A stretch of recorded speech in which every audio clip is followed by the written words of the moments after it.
கிறிஸ்துவுக்குள் அன்பான கர்த்தருடைய பிள்ளைகளே, இன்றைய வேத வசனமும் ஜெபமும் இந்த நாள் கர்த்தர் உண்டு பண்ணின நாள். இதில் நாம் சந்தோஷமாய் மகிழ்ந்து களி கூறுவோம். அதற்காக முதலாவது கர்த்தரை நாம் துதிப்போம்.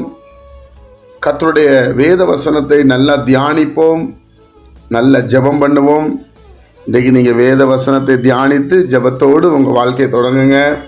கர்த்தர் உங்களை ஆசீர்வதிப்பார். இந்த நாள் தியானத்துக்குரிய வசனம் ஓசியா தீர்க்கதரிசியின் புஸ்தகம் 8ஆம் அதிகாரம் 14ஆம் வசனம். இஸ்ரவேல் தன்னை உண்டாக்கினவரை மறந்து கோவில்களை கட்டுகிறான், யூதா அரணான பட்டணங்களை பெருக பண்ணுகிறான். ஆனாலும் நான் அதன் நகரங்களில் அக்கினியை வர பண்ணுவேன், அது அவைகளின் கோவில்களை பட்சிக்கும். என் அன்புக்குரிய கர்த்தருடைய பிள்ளைகளே, ஓசியா தீர்க்கதரிசியின் மூலமாய் தேவனுடைய மன குமுறலை இங்கே பார்க்க முடிகிறது. இஸ்ரவேல் யூதா பட்டணத்தார், இஸ்ரவேல் பட்டணத்தார், பென்யமின் பட்டணத்தார், இப்படி தேவன் தமக்கு கொடுத்த அந்த பிள்ளைகள் 12 கோத்திரங்களை பிரித்தார். அதில் ஒவ்வொரு கோத்திரத்துக்கும் ஒவ்வொரு ஆசீர்வாதத்தை கொடுத்தார். ஆனால் இவர்கள் என்ன செய்கிறார்கள் என்பதை இங்கே நாம் பார்க்க முடிகிறது. ஒருவன் தான் கோவில்களை எப்படி கட்டலாம் என்று பெரிதாய் கட்ட வேண்டும், அவர்களை விட நாம் பெரிதாய் கட்ட வேண்டும் என்று யோசிக்கிறார்கள். இன்னொருவர் பட்டணங்களை பெருக பண்ண வேண்டும், என் பேர் வைக்கப்பட வேண்டும் என்று விரும்புகிறார்கள். என் அன்புக்குரியவர்களே, ஆண்டவர் ஆபிரகாமை அழைக்கும் போது அப்படிதான் சொல்லி அழைத்தார். ஆனால் நடந்து வர வர ஆபிரகாம் தேவனே சார்ந்து வாழ ஆரம்பித்தார். ஆபிரகாமுக்கு பெரிய பட்டணங்கள் இருந்தது, பெரிய வீடு இருந்தது என்று சொல்லி வேதத்திலே பார்க்கவில்லை. கூடாரவாசி, கூடாரத்தை பெயர்த்து கொண்டு போனார் என்று சொல்லப்பட்டிருக்கிறது.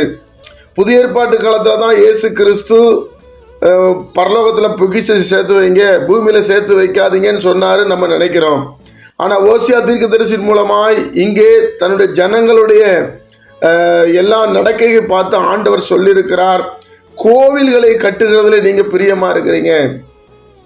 தேவப்பிள்ளையே, தேவனை ஆராதிப்பதற்கு நமக்கு ஒரு ஸ்தலம் தேவை, தேவனை மகிமைப்படுத்துவதற்கு ஒரு ஸ்தலம் தேவை, தேவனை தொழுது கொள்வதற்கு ஒரு ஸ்தலம் தேவை, பலியிடுவதற்கு ஒரு ஸ்தலம் தேவை. ஆனால் மற்றவர்களைப் போல ஒரு கம்பாரிசன், அதாவது அதை விட நான் பெருசா கட்டணும், இதை விட நான் பெருசா கட்டணும் என்று சொல்லி அப்படி நீங்க எதுவும் செய்ய வேண்டாம் என்பதான் அந்த வேதம் சொல்லுகிறது. அந்த அவைகளின் கோவில்களை பட்சிக்க அக்கினியை வர பண்ணுவேன் என்று சொல்லுகிறார். அக்கினி என்றால் என்ன யோசிச்சு பாருங்க, சமாதான குறைவு. அக்கினி என்றால் வீட்டில் பிரச்சனைகள், கோவில்களிலே போராட்டங்கள், சண்டைகள், சமாதான குறைவுகள், அது இன்றைக்கு நடந்து கொண்டிருக்கிறது. அதனால தேவனுடைய பிள்ளைகள் நாம் தேவனை மறந்து போகக்கூடாது, தேவனுடைய ராஜ்யத்தை மறந்து போகக்கூடாது. நாம் தற்காலிகமாய் வாழ வந்தவர்கள், நிரந்தரமாய் வாழ வந்தவர்கள் அல்ல. இந்த ஒரு வெளிப்பாடு நமக்கு இருக்க வேண்டும். சமீப நாட்களில் ஒரு சகோதரனை சந்தித்தேன். அவர் சொல்லுகிறார், 5 தலைமுறைக்கு நான் என் பிள்ளைகளுக்கு சொத்துக்களை சேர்த்து வைத்து நான் மறிக்க வேண்டும், அதுதான் என்னுடைய டார்கெட் என்று சொன்னார். அப்போ நான் சொன்னேன், உங்கள் முன்னோர்கள் உங்களுக்கு சேர்த்து வைத்திருப்பார்கள் அல்லவா, நீங்கள் ஏன் இவ்வளோ கஷ்டப்படுறீங்க என்று சொல்லி கேட்டேன். அவருங்க 2 தான் சேர்த்தாங்க, நான் 5 சேர்க்கணும் என்று சொல்லுகிறார்.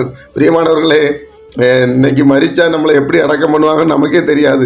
அதனால தேவனுடைய பிள்ளைகள் தன்னை உண்டாக்கினவரை மறந்து போகக்கூடாது. நல்லா எழுதுறார், கோவில்களை கட்டுகிறான், அது கட்டுவேன் இதை கட்டுவேன்னு சொல்லி பெருசா கட்டுறேன்னு சொல்லி ஜனங்களை வஞ்சித்து ஏமாத்தி பணத்தை பிடுங்கி உண்டியலை கொள்ளையடிச்சு ஏமாற்றுகிற ஜனமாய் நாம் இருக்கக்கூடாது. நாம் உண்டாக்கினவரை தான் பார்க்க வேண்டும். அவர் நமக்குள்ளே வாசம் பண்ணுகிறார். அப்படி உங்களுக்கு செய்ய வேண்டும் என்றால் ஒரு ஸ்தலம் தேவை. நம்ம ஆண்டவரை ஆராதிப்பதற்கு ஒரு பரிசுத்த ஸ்தலம் தேவை.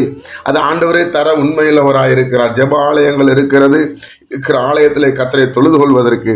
அதனால தேவனுடைய பிள்ளைகள் நாம் இந்த 2 விஷயத்துல ரொம்ப கவனமா இருக்க வேண்டும். கர்த்தரை ஆராதிக்கணும், கர்த்தரை தொழுது கொள்ள, அதுலதான் ஒரு பிரியமா இருக்கிறார். இதை நீங்க புரிஞ்சுக்கிடுங்க. கர்த்தர் உங்களை ஆசீர்வதிப்பார். ஜெபிப்போமா.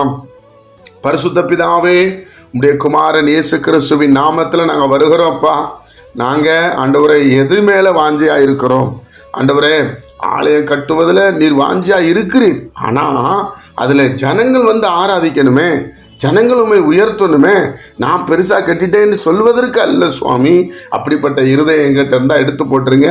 இன்றைக்கு சமாதானத்தை கட்டளையிடுங்க.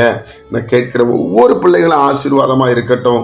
ஒவ்வொரு பிள்ளைகளும் மனம் திரும்பட்டும். ஒவ்வொரு பிள்ளைகளும் தேவனுக்கு நேர திரும்பட்டும். தன்னை உண்டாக்கினவரை பார்க்கட்டும். இயேசு கிறிஸ்துவின் மூலமாக இந்த நாள் முழுவதும் பிரசன்னத்தில் நிரப்பும். இயேசுவின் மூலம் ஜெபிக்கிற நல்ல பிதாவே, ஆமென்.